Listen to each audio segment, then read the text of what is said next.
c'est top. Voilà, je voudrais juste faire un petit test son image. N'hésitez pas à nous faire revenir sur le côté si le son fonctionne pas correctement ou si l'image grésille un petit peu ou ne fonctionne pas. Ok. Super, super, super. Donc je vois qu'il y a du monde. C'est intéressant de voir que cette problématique a soulevé beaucoup d'intérêt. Rapidement, par rapport juste à ce webinaire, pour vous expliquer un petit peu le contexte et le fonctionnement du webinaire. Premièrement, en fait, il va être enregistré et vous allez recevoir le mail automatiquement avec le replay cet après-midi et toute la documentation utilisée. Voilà, je vous repousserai un petit mail avec toutes les informations. N'hésitez pas à utiliser la fenêtre chat. Alors ça, que ça, il n'y a pas de souci. Pour mettre un petit peu d'ordre, comme on va être très nombreux aujourd'hui, le chat sera plutôt dédié aux remarques par rapport à ce que nous on dit. Et si vous avez des questions, si vous pouvez les formuler vraiment dans l'onglet questions. En fait, on va s'appuyer sur cet onglet à la fin pour reprendre un petit peu vos questions, si vous en avez au fur et à mesure de la présentation. Ok. Et aussi d'ailleurs, par rapport à toutes les inscriptions, on vous avait posé des questions. En fait, vous avez mis un petit champ réservé aux questions au moment de l'inscription. Toutes les questions ont été vues et on a intégré un maximum de réponses dans la présentation en fait. Voilà, le principe c'est d'intégrer en fait toutes nos réponses déjà dans la présentation pour pas faire doublon et vous éclairer au maximum avec notre intervention. Évidemment, continuez à poser les questions dans l'onglet questions si vous en avez au fur et à mesure. Alors, au programme aujourd'hui, voilà, juste pour remettre un peu les choses dans le contexte, on sait que c'est un petit peu compliqué en ce moment pour tout le monde. Et nous, avec notre expertise chez Agicap, on voulait vraiment partager tout ce qu'on a comme connaissance à ce sujet, toute l'expertise en gestion, pilotage de trésorerie. Donc voilà, on va traiter d'abord en fait un premier conseil qui, pour nous évident, ça va être de mettre à jour toutes vos prévisions de trésorerie et vous préparer au pire. Sans vouloir être alarmiste, on va rentrer un petit peu dans les détails pour comprendre pourquoi on a cette approche-là en priorité. Et dans un deuxième temps, on va évoquer des actions concrètes à mettre en place dès que possible. On sait que c'est ce que vous cherchez aussi dans ce webinaire. Voilà, on va rentrer là dans le détail derrière. Et puis après, voilà, il y a toute une partie questions-réponses. Si au fur et à mesure, donc on va retraiter en fait les questions que vous avez évoquées pendant la présentation. On va éventuellement en reprendre certaines si jamais on ne les a pas traitées là en direct. Voilà. D'un point de vue timing, on va faire à peu près une demi-heure de présentation et à peu près une demi-heure de questions-réponses. Ça va être un petit peu plus long que prévu. On avait annoncé une quarantaine de minutes, mais comme on est beaucoup, on préfère prendre le temps, voilà, de traiter les sujets de chacun et puis rentrer un maximum dans le détail et surtout d'être de la plus grande aide possible. Quant aux intervenants, je pense que vous les connaissez pour la plupart. Vraiment le but, donc c'est un peu, il y a plus d'intervenants que ce qui avait été annoncé au début. On a eu beaucoup de questions et on aimerait être aussi le plus pertinent dans nos réponses. Donc voilà, il y aura Clément et Sébastien, les deux fondateurs d'Agicap, Juliette qui est en Customer Success et Antoine qui est associé chez Actic Finance. Donc voilà, il y a vraiment différents types d'expériences, tant financières qu'administratives, et on espère qu'on pourra répondre à toutes vos questions. Voilà, du coup, je vais passer la main à Sébastien. Merci Frédéric. Alors pour vous donner quelques éléments de contexte avant de démarrer, comme vous le savez, comme vous êtes tous rendus compte, c'est une crise qui est sans précédent parce que toute l'économie est gelée pour une durée indéterminée et partout dans le monde. Ce qui fait que de proche en proche, tout le monde va être concerné, tout le monde risque d'être touché et sera touché directement ou indirectement par cette crise. Et donc, dans ce contexte de forte incertitude, ce qui nous semble indispensable, c'est de se préparer au pire en espérant qu'il n'arrive pas. Aucun scénario, aucune solution n'est à exclure aujourd'hui. Le but, c'est encore une fois pas d'être alarmiste, mais vraiment de se préparer à ce qui pourrait se passer pour éviter d'avoir une position attentiste qui, elle, n'est pas envisageable aujourd'hui.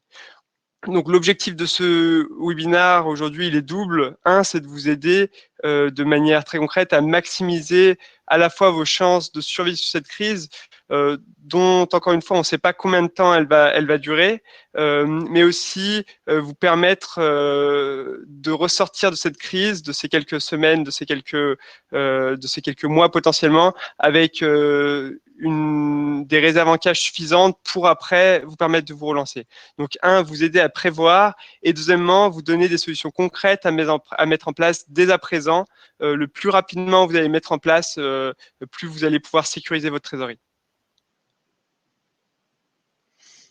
Ok, merci Sébastien. Fred, je te laisse passer pour la suite. Donc, vous l'avez compris, l'information importante, c'est qu'il, dans le contexte d'incertitude qui est le nôtre, il va falloir faire et refaire vos prévisions de trésorerie. Les choses ont forcément changé depuis votre dernière simulation, et nul ne peut dire ce qui va se passer, donc il est important de prévoir le pire, en espérant bien sûr qu'il ne se produise pas. Pour reprendre une citation de l'ancien CEO d'Intel, Only the paranoid survive. C'est un peu l'état d'esprit dans lequel il faut se mettre aujourd'hui pour se confronter à cette crise. Slide d'après. Il y a une infinité de scénarios possibles pour cette crise. Ici, on vous en a représenté. Non, pardon, c'est la slide d'avant, Frédéric. Ouais, on vous en a représenté 3. Alors, on n'a pas la prétention de savoir ce qui va se passer, mais envisager le pire permet de s'organiser dans le cas où le pire arrive, justement. Dans le meilleur des cas, on aura tous une bonne surprise. Donc, de manière très concrète, ce qu'on vous suggère, c'est de faire 3 scénarios prévisionnels en jouant sur la temporalité de la sortie de crise et la reprise plus ou moins rapide de l'activité économique. Donc, premier cas, le cas A, c'est une crise courte, crise sanitaire courte de 1 mois et demi, avec une reprise assez rapide de l'activité. Un deuxième cas, c'est une crise sanitaire qui va durer 3 mois, comme ça a été le cas à Wuhan en Chine, avec une reprise d'activité qui va se faire de manière un peu plus progressive. Enfin, troisième scénario qui n'est pas à exclure, c'est une crise sanitaire qui est profonde, avec un suivi une crise sanitaire profonde et un suivi d'une crise financière de l'ampleur de 2008, avec une reprise d'activité très poussive, voire quasi nulle les premiers mois. Donc, ce qui est très important, c'est qu'on vous recommande dans les 3 scénarios, les 3-4 scénarios possibles, c'est d'être extrêmement clivant. C'est d'être radicaux au niveau de l'impact sur vos revenus futurs. Ce qui est important dans la modélisation de cette baisse de revenus, finalement, c'est pas tant d'essayer de prévoir le bon pourcentage de baisse, c'est pas de prévoir ce qui est le plus probable, parce qu'en l'occurrence, personne ne sait, mais c'est de savoir ce qui peut tuer votre business aujourd'hui. Autrement dit, il est probable que ce ne soit pas 20%, 40%, mais plutôt 50%, voire 80% de baisse de vos revenus. Donc, vous devez modéliser des baisses drastiques des ventes pour vous préparer au pire et connaître l'impact en trésorerie dans chaque scénario. À ce sujet, si vous avez du mal à calibrer vos hypothèses, nous, on est sur le pied de guerre. Nos experts travaillent depuis le début de la crise à aider justement les DAF et gérants à modéliser ces hypothèses. Donc, chaque business est différent. Il est très difficile d'être générique et pourtant, l'exercice est indispensable. La deuxième étape, une fois que vous aurez modélisé l'impact sur vos revenus de ces 3 scénarios de crise, c'est de voir quels sont les leviers que vous avez pour maximiser vos chances de survie dans chacun des cas. Autrement dit, quel levier vous avez dans chaque scénario de crise pour vous assurer de la passer et d'avoir les moyens de relancer l'activité au redémarrage. Alors, de quel levier on parle? Fred, si tu peux passer à la slide 8. De quel levier on parle? Il y a plusieurs types de leviers. En premier lieu, vous devez absolument couper les charges au maximum. C'est un must-do pour tout le monde, quel que soit votre secteur d'activité. Il faut faire du zèle. Faites-le tout de suite si ça n'a pas déjà été fait. On parle de quoi? On parle du gel des dépenses fiscales et sociales, du rééchelonnement des emprunts bancaires, de la diminution des charges que vous estimerez flexibles, les dépenses marketing, des frais généraux susceptibles d'être coupés assez aisément, et la mise en place du chômage partiel comme il a été indiqué par le gouvernement. Attention, l'impact mitigatoire sur la trésorerie n'est pas forcément direct. Je prends l'exemple du chômage partiel. La mesure implique de décaisser l'argent en fin de mois pour payer vos salariés, et donc vous vous ferez rembourser plus tard. Donc il est important de prendre en compte ce décalage au niveau de votre prévisionnel de trésorerie. Deuxièmement, allez chercher des financements, et ce, quel que soit votre niveau de trésorerie actuel à chacun. Là aussi, c'est une action qui est essentielle. C'est une action qui est un peu plus contraignante en termes de temps et d'énergie, mais c'est très important, car en plus de ne pas savoir comment notre trésorerie à chacun va évoluer, les financements seront versés dans quelques semaines, voire quelques mois. Et donc là encore, l'impact positif en cash de ces financements ne sera pas direct. Donc soyez prévoyants. La règle d'or, c'est vraiment d'anticiper au maximum. Enfin, il faut envisager, comme on vous le dit, dès à présent, des actions plus radicales dans le cas où la crise se prolongerait. Donc des réductions au niveau des coûts qui seraient plus difficilement coupables, mais également des gels des recrutements, des fins de période d'essai, ça c'est sur la partie RH, et si encore une fois la crise devient plus profonde et s'allonge, une fermeture de certains sites que vous jugerez entre guillemets moins prioritaires ou centrales dans le maintien de votre activité, et du coup un recentrage de l'activité vers votre core business. Aucune hypothèse aujourd'hui n'est exotique. On vous suggère pas, bien sûr, de le mettre en place tout de suite, mais le simple fait de s'y préparer, de le modéliser, ça vous aidera à prendre les bonnes décisions si la crise venait à se prolonger, à s'aggraver. Donc, vous devez absolument vous piloter par le cash aujourd'hui, si ce n'est pas déjà le cas. Pour faire ça, faites vos prévisions de trésorerie, mettez-les à jour le plus souvent possible, tous les jours, toutes les semaines, et au fur et à mesure de l'avancée de la crise, vous verrez si des actions sont déclenchées, des actions correctrices au fil de l'eau. Voilà, encore une fois, l'objectif, c'est de rester lucide, de rester confiant et de faire les bons choix. Et pour faire ces bons choix, il faut avoir les données sous les yeux. On va passer du coup à la partie suivante. Donc, je vais donner la main à Juliette qui va creuser en détail du coup les actions correctrices pour obtenir du cash. Merci Clément. Du coup, donc en effet, Fred, je veux bien que tu passes à la slide d'après. Voilà. Donc tout d'abord, donc vous pouvez geler les cotisations fiscales et sociales. Donc ça passe dans un premier temps par geler toutes vos cotisations aux URSSAF, et ça concerne les cotisations patronales ou salariales. Pour cela, on vous conseille de vous rapprocher dans un premier temps de votre gestionnaire de paye qui pourra vous indiquer les démarches à effectuer. Il faut savoir qu'il y a deux façons de payer ces cotisations. Soit vous passez avec les DSN, soit vous payez hors DSN. Dans tous les cas, il y aura un remboursement possible si vous avez déjà payé votre échéance de février. Vous pouvez également stopper le prélèvement CEPA s'il n'est toujours pas passé en banque. Là-dessus, voilà, il faudra juste simplement se rapprocher de votre conseiller bancaire pour effectuer cette démarche. Ensuite, on peut reporter tous les impôts directs. Par exemple, vous pouvez geler l'impôt sur les sociétés, la taxe sur les salaires, la taxe foncière, mais ça ne concerne pas tout ce qui est TVA et prélèvement à la source, qui ne sont pas inclus dans ces mesures et que vous allez être obligé de régler en temps normal. Pour cela, de même, vous pouvez vous rapprocher de votre expert comptable ou de votre interlocuteur au SIE pour geler ces dépenses et voir les démarches à effectuer. Enfin, vous avez la possibilité sur la prévoyance retraite et santé de contacter vos complémentaires. Donc là, on vous conseille de ne pas payer trop vite ces échéances, car il y aura sûrement des mesures à venir là-dessus, et du coup, de voir avec elles ce qu'il est possible de faire, ce qu'il est possible de reporter. Elles seront du coup de bons conseils à ce moment-là. C'est des organismes assez importants, donc ils pourront voilà, peut-être faire quelque chose par rapport à ça. Donc, je veux bien, Fred, que tu passes à la slide d'après. Donc là, on vient de voir donc, tout ce qui était social et fiscal. Maintenant, on peut voir pour ce qui concerne les emprunts bancaires. Donc, les banques, elles ont été financées, refinancées par la BCE.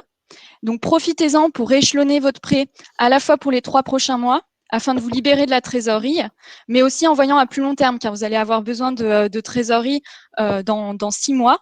Donc voilà, les banques sont informées, elles doivent être agiles avec ça. Donc, prenez le devant. Là, on vous a mis un mail que vous pouvez leur transmettre. N'hésitez pas à contacter vos conseillers et en parallèle à leur envoyer ce mail pour du coup revoir quand vous avez un prêt ces échéances. Donc après ces deux premières slides, donc sur les possibilités de report d'échéance, vous pouvez ensuite regarder toutes les dépenses du coup qui concernent les fournisseurs que vous effectuez. Donc là-dessus, on vous conseille de prioriser en fonction de ce qui est indispensable à la production, de ce qui ne l'est pas.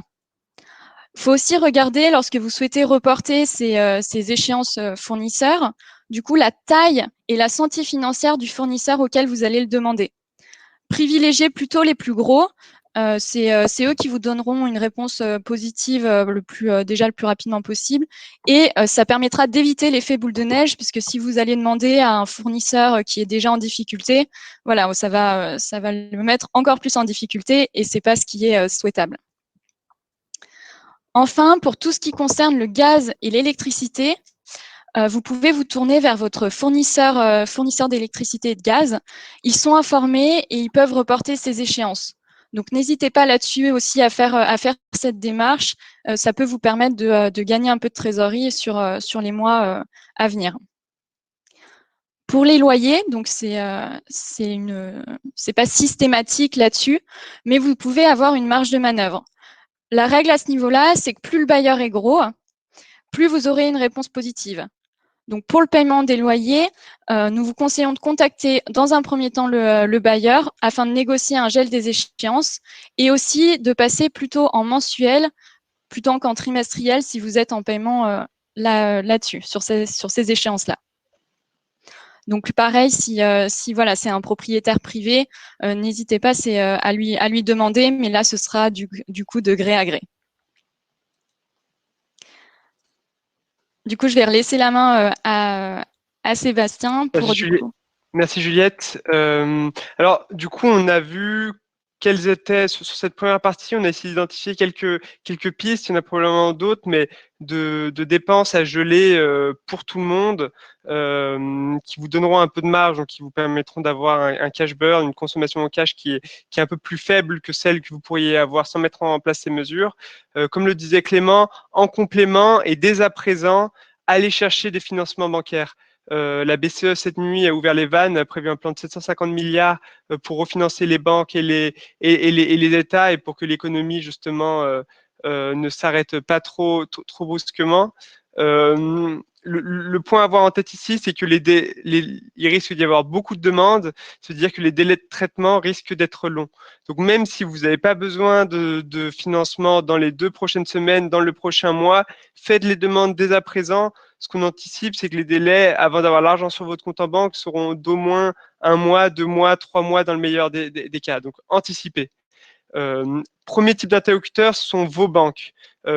Contactez vos conseillers bancaires, demandez-leur. Il y a plusieurs choses qui peuvent être réalisées. Le rééchelonnement de vos emprunts bancaires, ça on en a déjà parlé, mais également l'augmentation de vos découverts autorisés ou carrément des nouveaux crédits de trésorerie. À ce titre, la BPI se porte garantie à hauteur de 90% de ses financements, que ce soit des découverts ou des crédits de trésorerie. Donc, les banques sont censées jouer le jeu, vont jouer le jeu. Donc, sollicitez le plus vite possible, monter des dossiers et aller solliciter des financements de trésorerie avant d'être dans le rouge. En ce qui concerne ensuite la BPI, la BPI est vraiment au front et a mis en place plusieurs mesures pour limiter, pour essayer de sécuriser l'impact sur la trésorerie, enfin sécuriser la trésorerie des entreprises. Donc première chose, on vient de le voir, la BPI va se mettre en garantie systématiquement de vos découverts et de vos prêts que vous faites, prêts de trésorerie que vous faites auprès des banques, à hauteur de 90%. Ce n'était pas le cas avant la crise, ce qui fait que pour les banques, vous prêter devient beaucoup moins risqué. Si vous faites défaut, 90% du montant leur sera remboursé directement par la BPI. C'est censé donner de la flexibilité et vous permettre de vous financer plus rapidement. Donc, sécurisation des lignes de trésorerie classique bancaire. Et deuxième chose, la BPI peut vous financer en direct. Grosse nouveauté par rapport à ça, la BPI ne met plus de conditions suspensives liées à la présence d'autres partenaires bancaires. Jusqu'à présent, pour recevoir un financement de la BPI, il fallait systématiquement obtenir un autre financement de la part d'une banque, ce n'est plus le cas. Donc n'hésitez pas à solliciter soit votre conseiller à la BPI si vous en avez déjà un, soit appelez le numéro vert qui s'affiche en haut à droite pour aller solliciter un financement. En termes de délai, les équipes de la BPI indiquent qu'il faudra environ 2,5 semaines, 2 semaines et demie pour monter le dossier, vous donner une réponse, et ensuite 2 semaines additionnelles pour préparer le closing. C'est-à-dire que dans le meilleur des cas, s'ils sont capables de tenir ces délais qui sont très ambitieux, vous auriez le financement au bout d'1 mois, 1 mois et 1 semaine. Donc, anticiper, c'est vraiment le maître mot pour aller chercher du financement. Si vous avez des créances clients qui sont en attente de paiement, des clients qui doivent vous payer, qui ne vous payent pas ou qui doivent vous payer dans un certain temps, vous pouvez mobiliser ces factures auprès de la BPI. Non seulement la BPI va vous financer tout de suite le montant de ces factures, mais en plus, ils peuvent aller au-delà, jusqu'à 30% au-delà des factures à financer. Ça peut vous donner de la marge de manœuvre. Et dernière chose, et ça c'est systématique, les prêts que vous auriez déjà mis en place auprès de la BPI, vous pouvez geler simplement le remboursement de ces créances pour les prochaines semaines, les prochains mois. Fred, je te laisse passer à la page d'après. C'est une question qui nous a été posée dans le cas où vous rencontreriez des difficultés auprès de votre banque, dans le cas où vous auriez du mal à accéder à ces financements, vous avez la possibilité de solliciter le médiateur du crédit qui, qui a mis en place des procédures accélérées.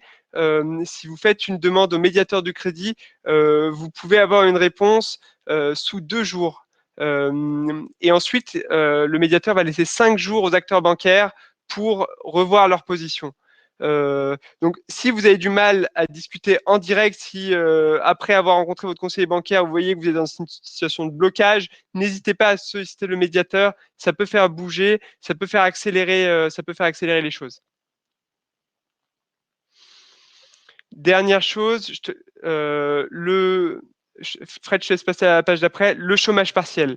Alors, le chômage partiel, c'est une mesure dont on a beaucoup entendu parler et dont le dispositif a été beaucoup simplifié. En gros, si vous êtes contraint, si vous avez une forte baisse d'activité, que vous êtes contraint de mettre des gens, de fermer physiquement un site, vous avez la possibilité d'avoir recours au chômage partiel qui vous donnera droit à une indemnisation à hauteur de 4,5 fois le SMIC. Donc le plafond a été largement augmenté.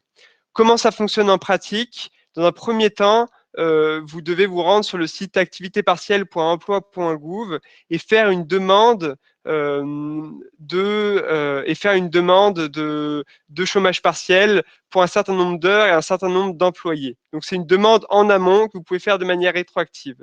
Ensuite, la directe s'engage à vous répondre sous 48 heures pour accepter ou refuser le chômage partiel. Les cas de refus, c'est si jamais vous n'étiez pas touché par la crise, vous ne seriez pas éligible au chômage partiel.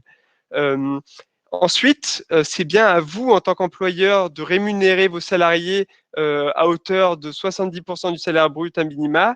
Pour les salariés au SMIC, vous devez les rémunérer à 100% de leur salaire. Et c'est seulement à l'issue du mois chômé, potentiellement sous 1 mois, mais ça peut aller bien au-delà, que vous serez remboursé par l'État. Donc, c'est une mesure à mettre en place le plus rapidement possible si jamais vos salariés sont à l'arrêt pour ne pas mettre à mal vos fonds propres, votre trésorerie. Par contre, attention, il va y avoir un décalage qui potentiellement peut être fort entre le moment où vous aurez à payer les salariés en chômage partiel et le moment où vous serez remboursé de la part de l'État. Donc, en termes de trésorerie, c'est quelque chose qu'il faut avoir en tête et qu'il faut modéliser. Deuxième point d'attention, voyez tout de suite avec votre responsable de paye ou avec votre éditeur si vous faites les déclarations en direct. Attention, un certain nombre de logiciels ne sont pas compatibles et ne permettent pas de déclarer des heures chômées en fin de mois. Si ce n'est pas le cas, anticipez la situation, voyez avec eux s'ils proposent une solution complémentaire, mais n'attendez pas le dernier jour du mois pour ce faire. Voilà pour ces mesures. Ce qu'on propose maintenant pour la suite, c'est de passer à une phase de questions-réponses. il y a un certain nombre de questions qui ont déjà été posées, auxquelles on peut commencer à répondre. Ensuite, vous avez un espace questions sur la droite de votre chat, et on essaiera de prendre les questions au fil de l'eau. Ne vous inquiétez pas si on n'a pas le temps de répondre à toutes les questions. On vous répondra à tous individuellement à l'issue de ce webinaire.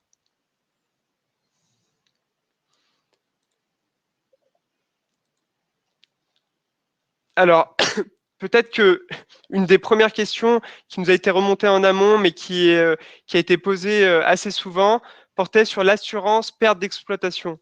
Vous êtes un certain nombre à avoir souscrit à ce type d'assurance et vous demandez si vous êtes éligible ou non à des remboursements de la part de l'assurance.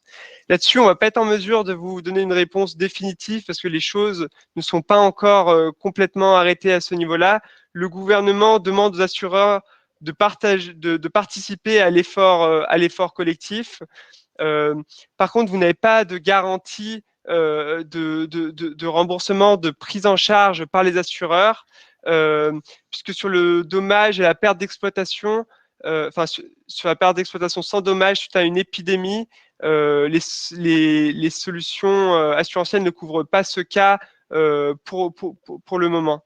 Je cite Hervé Mazel, le directeur de Gras Savoie, qui dit que les couvertures de perte d'exploitation sans dommage, c'est-à-dire une couverture de frais supplémentaires ou de pertes financières associées à un événement qui ne serait pas lié à un dommage, c'est le cas de la crise du coronavirus, ne peuvent être envisagées sur des périmètres limités, c'est-à-dire sur des événements qui ne seraient pas systémiques.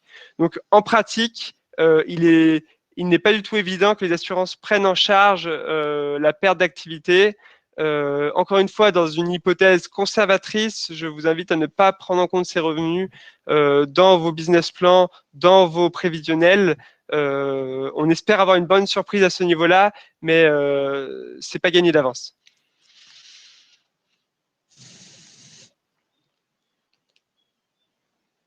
Encore une fois, on a un nombre de questions assez importantes, effectivement, pour lesquelles peut-être les poser sur le chat. Alors peut-être qu'une des questions, je prends la dernière question de Jean-Michel Caterin, que faire, ne pas faire avec les paiements de TVA. La TVA, dans le cas de la TVA, il s'agit d'un impôt indirect. Et aujourd'hui, la position du gouvernement, c'est que la TVA doit être payée par les entreprises. Si vous collectez de la TVA, vous ne pouvez pas suspendre ce paiement à ce stade. Alors, on a une question, qu'en est-il pour les indépendants Qu'en est-il pour les indépendants? Alors, lorsque vous êtes indépendant, vous n'êtes pas éligible, au dispositif d'arrêt de travail, au dispositif de chômage partiel. Par contre, vous pouvez être éligible à une indemnité forfaitaire de 1 500 € qui a été mise en place pour les TPE, les indépendants et les micro-entrepreneurs. C'est un filet de sécurité qui est réservé aux entreprises dont le chiffre d'affaires est inférieur à 1 million d'euros. Donc, ça vise les petites entreprises qui doivent remplir au moins une des deux conditions suivantes, soit être dans un secteur dont la fermeture a été demandée pour des raisons sanitaires. Si par exemple votre cas, vous êtes éligible systématiquement si vous êtes un restaurant, si vous êtes un commerce non alimentaire, si vous êtes dans le secteur du tourisme par exemple, ou alors si vous dirigez une très petite entreprise dont le chiffre d'affaires s'est effondré au moins de 70% entre mars 2019 et mars 2020. Donc attention, vous n'êtes pas systématiquement éligible si vous n'êtes pas dans un des secteurs directement fermés pour des raisons sanitaires. Il va falloir prouver une baisse d'activité significative. Et ensuite, dans ce cadre, vous pouvez faire une demande auprès de la DGFiP, de la Direction des finances publiques, et vous pourrez bénéficier d'une indemnité forfaitaire de 1 500 € par mois. Ça ne va pas sauver votre entreprise, mais ça peut vous permettre de tenir sur les mois qui courent. Effectivement, si le CA est supérieur à 1 million d'euros, aujourd'hui, il n'y a pas l'indemnité forfaitaire de 1 500 € n'est pas prévue. Je vois qu'il y a une question, la BPI refuse de nous aider car fonds propres négatifs. Dans ce cas, alors les financements de la BPI et de la part des banques sont bien soumis sont bien soumis à l'accord d'un comité, donc il n'y a pas un accord systématique. Ça vaut le coup d'insister et potentiellement de solliciter le médiateur du crédit dans ce cas-là. Si à la fois vos banques et la BPI ne peut pas bouger, encore une fois, je ne sais pas quand est-ce que vous avez fait la demande auprès de la BPI, mais les choses bougent rapidement, ça vaut le coup de redemander et de contacter le médiateur. Vous maximiserez vos chances d'avoir une réponse qui est positive. Il y avait la question sur la partie chômage partiel pour les associés fondateurs. Je ne sais pas si tu sais la réponse, Sébastien. Alors, associé fondateur, c'est un peu large, mais en tant que mandataire social, si vous n'avez pas de contrat de travail, vous n'êtes pas éligible au chômage partiel, parce que seuls sont éligibles au chômage partiel les gens qui ont un contrat de travail. Donc souvent, c'est pas le cas des fondateurs, mais ça va dépendre du régime social dans lequel de la société.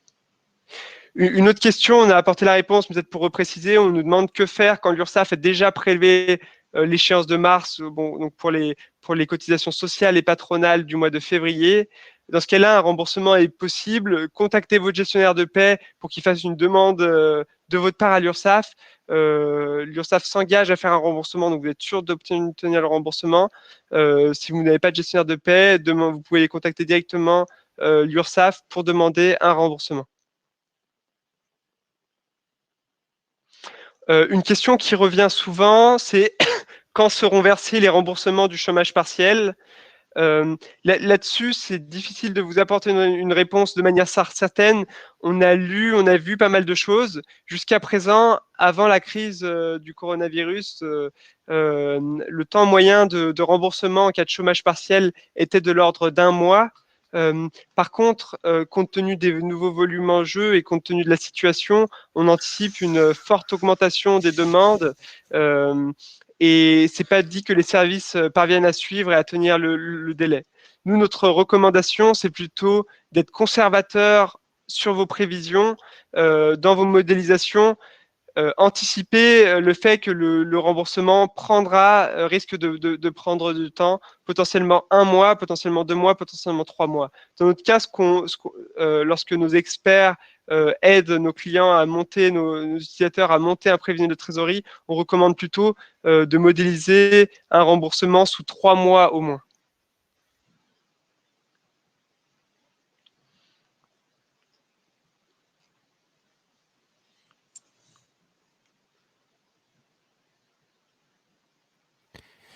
Sébastien, je me permets d'intervenir. Je vois que, je ne sais pas si tu vois dans les questions, on peut voter pour les questions. Si on peut traiter en priorité celles qui ont le plus de votes, parce que comme il y a un flux vraiment très très important de questions, est-ce que tu vois la même chose que moi sur le côté? Alors, est-ce que j'arrive à les trier par vote? Alors, dans l'onglet questions, sinon tu peux redescendre doucement en scrollant, tu vas voir qu'il y en a quelques-unes qui ont un nombre de votes plus important, si on peut traiter cela en priorité, ou Clément, idem. D'accord. Alors, une des questions pour l'URSSAF, ce sont des reports de cotisation ou l'annulation pure et simple. À ce stade, ce sont des reports de cotisation. Donc, c'est pas une annulation des charges URSSAF, c'est seulement un report. Ce que je vous dis là ne préjuge pas de ce qui se passera par la suite. En tout cas, c'est la position actuelle du gouvernement. Donc, un report et pas une annulation pure et simple. Par contre, on peut attendre du gouvernement que ce report soit étalé sur la durée. Une des demandes qui a été faite par les organisations patronales, MEDEF, CGPME, c'est que ce report soit étalé sur une durée de 10 ans, donc pour avoir un lissage fort. Je vois une autre question. Vas-y, Clément. Non, mais il y avait une question, je pense, sur les embauches. Nous avons fait 2 promesses d'embauche. Pour avril, peut-on confirmer l'embauche et mettre le salarié au chômage partiel, car ils n'ont pas le droit au chômage normal, car ont démissionné? Alors tout à fait. Sur ce point-là, on n'a pas le droit en cas de chômage, en cas de promesse d'embauche, surtout si vous avez déjà signé le contrat de travail, vous n'avez pas le droit d'imposer un report du démarrage déjà. Et il est effectivement possible de confirmer ses embauches et de mettre ses salariés au chômage partiel. C'est la réponse qui nous a été faite par une DRH spécialisée sur ces questions-là. Donc on peut pas de gré à gré reporter Alors de gré à la date gré, de début d'embauche. vous pouvez éventuellement essayer d'en discuter. Par contre, vous ne pouvez pas imposer de reporter une date de début d'embauche. Ensuite, de manière assez concrète, lorsque vous embauchez quelqu'un, vous avez la possibilité soit de mettre la personne en chômage partiel par la suite, mais attention, en termes de trésorerie, vous aurez bien à décaisser son salaire et vous serez remboursé a posteriori, à condition que votre demande de chômage partiel soit acceptée. Et ensuite, l'autre option, c'est que vous pouvez faire venir la personne et rompre le contrat de travail, auquel cas elle sera éligible au chômage. Après, c'est toujours une sélection délicate pour les personnes. Voilà.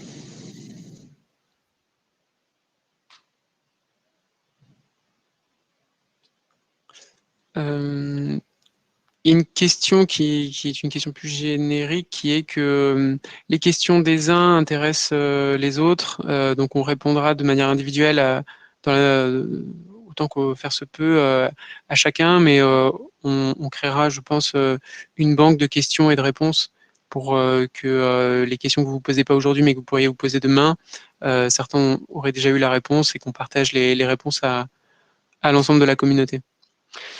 Il y a une question qui est posée donc, par Laura Connor. On est fermé jusqu'au 15 avril. Des salariés ont posé des congés au 16 avril. Peut-on leur imposer de décaler des congés qui avaient été acceptés?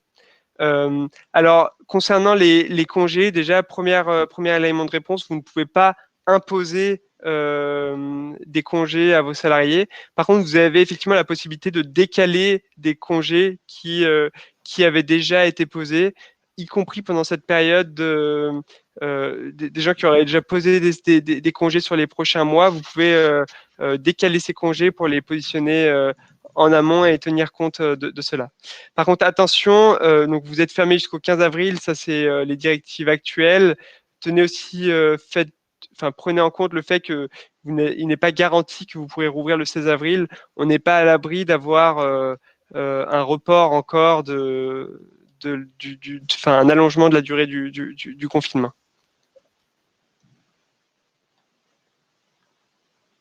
On nous pose donc Alicia Després nous pose une question, quid avec les sociétés de leasing pour les véhicules de société?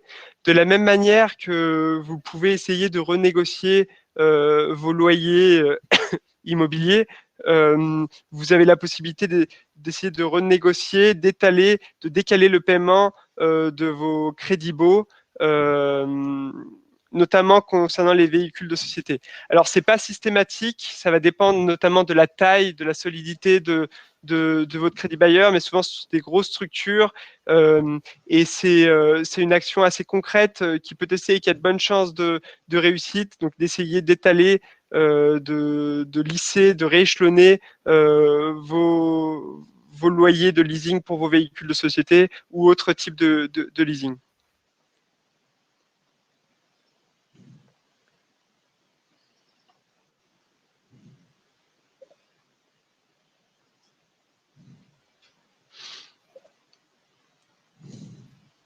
Je vous laisse.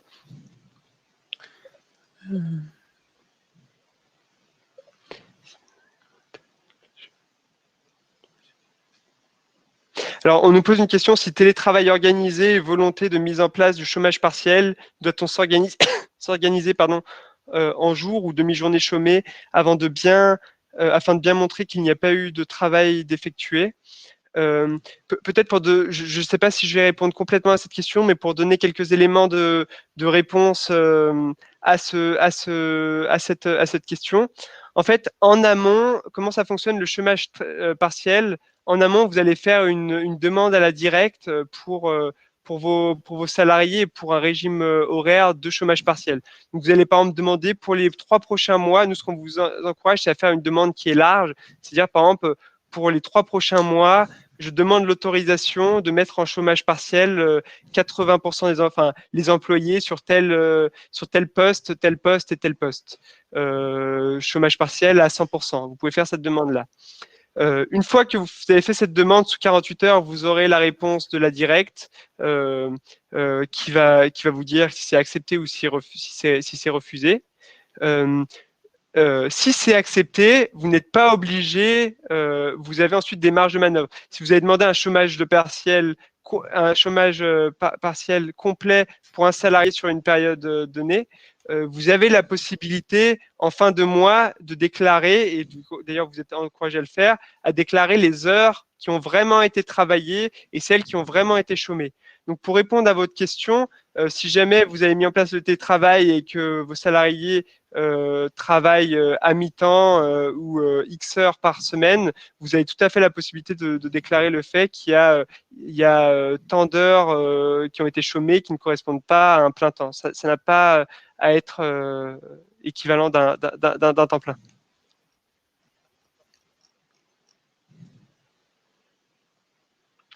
On nous pose du coup une question, est-ce que vous pouvez nous proposer un outil simple pour faire la simulation de ces 3 scénarios de crise?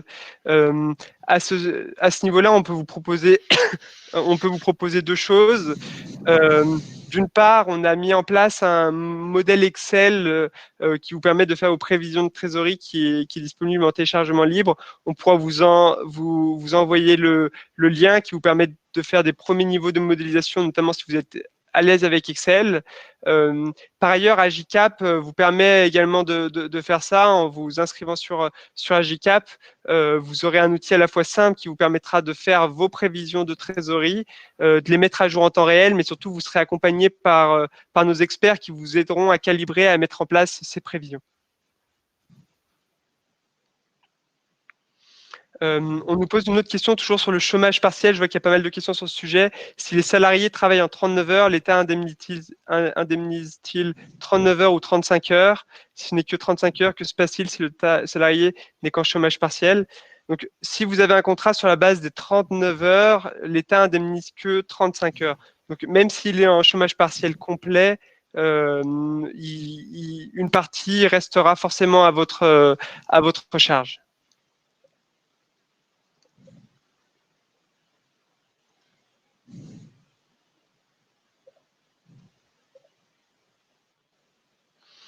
Je ne sais pas si Clément, Fred, si vous avez des questions à faire remonter, moi je ne les vois pas toutes.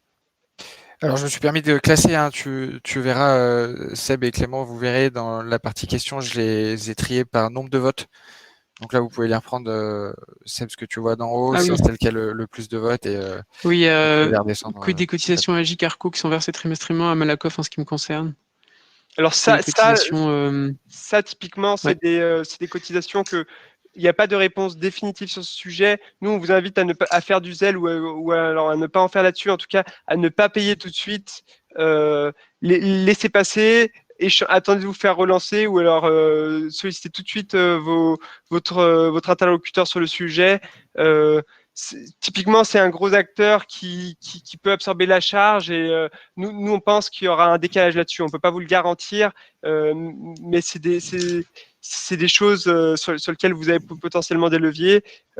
C'était le point qu'évoquait Juliette, notamment sur la partie retraite. Guillaume Thomas nous pose une question. J'ai créé un compte pour chômage partiel en ligne, mais à ce stade, n'ai pas reçu le mail qui devait arriver sous 48 heures. Aucune réponse au mail fait à la directe, pas de réponse au téléphone. Comment procéder? Attention, alors j'ai pas de réponse. Effectivement, je suppose qu'ils vont avoir du mal à tenir leur délai et ça risque de prendre un petit peu de temps. Même le site mis à disposition est souvent down, puis ça a trop de demandes. Mais attention, la directe précise bien qu'une absence de réponse ne vaut pas une confirmation implicite. Donc, en l'état, vous êtes encore obligé d'attendre un petit peu, de les relancer.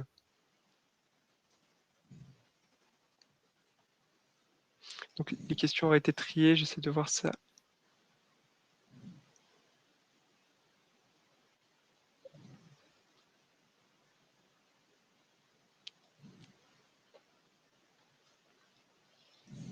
Alors, il y a une question qui revient souvent sur le chômage partiel pour les salariés en forfait jour. Là-dessus, la réponse est à la base, les salariés en forfait jour sont exclus du système de chômage partiel qui s'appuie sur des indemnités horaires qui sont versées à l'entreprise. Donc, Jusqu'à présent, les salariés en forfait jour étaient exclus du système de chômage partiel. Compte tenu de l'ampleur de la crise et de la position du gouvernement, on pense que ça va changer. Par contre, aujourd'hui, et on pourra vous partager la position du début de semaine de la Direction générale des entreprises, c'est que ces cas-là ne sont pas couverts pour le moment. Donc on espère que ça va changer, mais aujourd'hui c'est pas sûr on n'est pas sûr de pouvoir mettre les gens qui sont au forfait jour en chômage partiel, en tout cas de bénéficier de l'indemnité. Peut-être question. Émilie demande si est-ce que AJCAP accepte de différer les mensualités. Donc là, il y a effectivement pas mal d'utilisateurs de notre solution qui aident les gérants à suivre et automatiser leur suivi de trésorerie. Là, ce que je vous propose, c'est il n'y a pas de règle formelle de notre côté. Par contre, on est bien sûr ouvert à discuter avec chacun d'entre vous.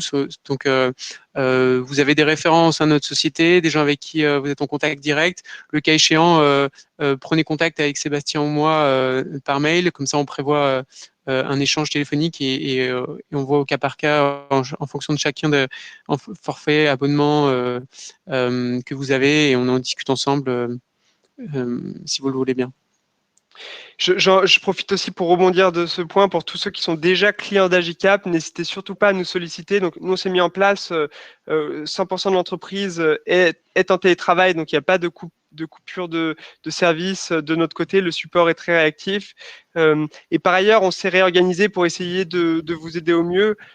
Si vous avez besoin d'aide pour mettre en place vos scénarios, pour faire des stress tests, pour voir qu'est-ce qui se passe dans différents cas, on se tient à votre disposition pour vous aider à calibrer, à prendre des hypothèses, à vous aider à mettre en place ces différents scénarios, les faire vivre. Donc voilà, n'hésitez surtout pas à nous solliciter. On ne vous promet pas de pouvoir répondre à tout le monde en direct. Par contre, on fera de notre mieux pour vous répondre dans la journée, dans les 2-3 jours, vous aider à mettre en place ces nouveaux scénarios et à suivre au mieux votre trésorerie. Et à débloquer si besoin pour ceux qui, en fonction de vos plans, n'auraient pas accès à des reportings pour pouvoir présenter ces éléments-là auprès de vos banquiers ou toute personne investisseur aussi. Bien entendu que notre objectif, c'est que vous capitalisiez là dans cette période compliquée un maximum sur cet outil et pour lequel, du coup, vous l'avez compris, le pilotage se doit d'être de plus en plus fréquent. Donc là aussi, si vous ne savez pas, vous ne parvenez pas à exporter vos données pour les présenter à vos interlocuteurs privilégiés, bah, faites appel à nous, on vous montre cela et on fait ça ensemble. Une autre question toujours sur le chômage partiel posée par Charles. Avant d'avoir la réponse de la directe, si l'activité est arrêtée, doit-on payer les salariés? Alors plusieurs éléments de réponse par rapport à ça. Dans tous les cas, que vous mettiez en place le chômage partiel ou pas, vous allez devoir payer votre salarié. Donc le mécanisme de chômage partiel, c'est vous payez vos salariés à hauteur de 70% du brut, ça fait à peu près 82% du net dès à présent. Et vous serez remboursé par l'État si le chômage partiel est accepté sous 3 mois, sous 1 mois, 2 mois, 3 mois. Donc dans tous les cas, vous allez devoir payer les salariés. Pour autant, vous pouvez, si vous considérez que vous vous êtes touché, notamment dans votre cas, si votre activité est activée, si votre activité est arrêtée, c'est sûr que vous serez éligible au chômage partiel. Donc dans ce cas-là, vous pouvez dès à présent mettre en place le chômage partiel dans votre entreprise. La Directe a mis en place un système rétroactif. Ça veut dire que même si vous pouvez dès à présent parler du chômage partiel à vos salariés, de toute façon le salaire se fera en fin du mois, et ensuite avoir la validation de la Directe sous 30 jours. Donc il y a une durée de 30 jours rétroactive. Si vous avez l'accord de la Directe alors que vous n'avez déjà mis le chômage partiel, ce sera bon. Je ne sais plus si on a répondu, est-il possible de mettre au chômage partiel les employés déjà en télétravail pour moi, c'est deux sujets différents, bien sûr que oui. Sauf à ce que tu me dises le contraire, Sébastien. Je confirme, oui.